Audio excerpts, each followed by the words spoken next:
Welcome back to a new video.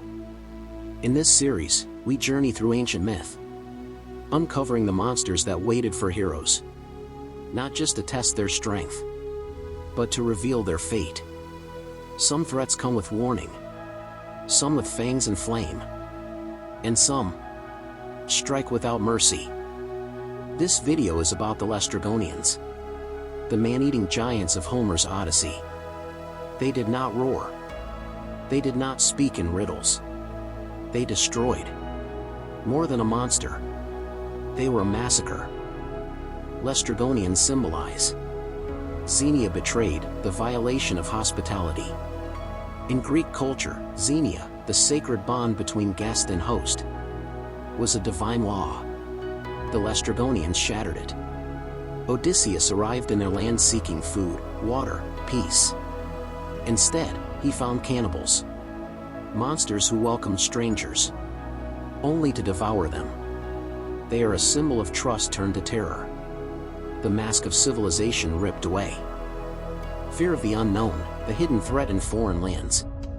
The Laestrygonians lived in a city that seemed calm. Fields were tended. Smoke rose from chimneys. But beneath the surface was hunger, cruelty, a trap. They are the nightmare of the explorer, the hidden predator. A reminder that not all danger comes with warning. Overwhelming force when heroism fails.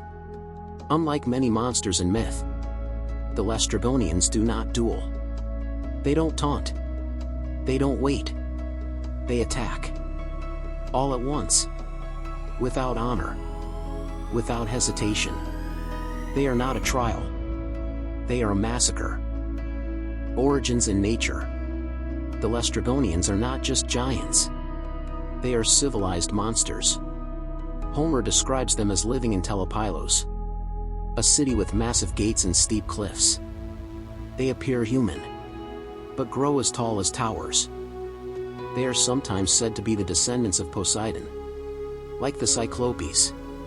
But while the Cyclops Polyphemus had his cave, these giants had a nation. They are a society of cannibal kings, ruled by King Antiphates, who greets strangers not with words, but with blood. The encounter with Odysseus. When Odysseus arrived, he sent scouts into the city. One reached the palace, only to witness the queen, giant and terrible. Then came the king. Antiphates seized one of Odysseus' men and ate him alive. From that moment, the sky darkened with spears. The Laestrygonians hurled boulders from the cliffs, crushed ships like driftwood. Only Odysseus' own ship escaped. The rest sank beneath the waves. 11 ships lost. Hundreds dead. No glory. No victory. Only survival. It was the most devastating loss of his journey. Depictions and legacy. The Laestrygonians were not worshipped. They were feared. In ancient art, they appear as massive humanoids, often throwing rocks, or looming over tiny Greek ships. In modern retellings, they echo through stories of monstrous civilizations, from Tolkien's trolls to giants in fairy tales. But the Laestrygonians were not bumbling brutes. They were organized, strategic, deadly, and they remind us that the greatest monsters sometimes look just like us, until they strike.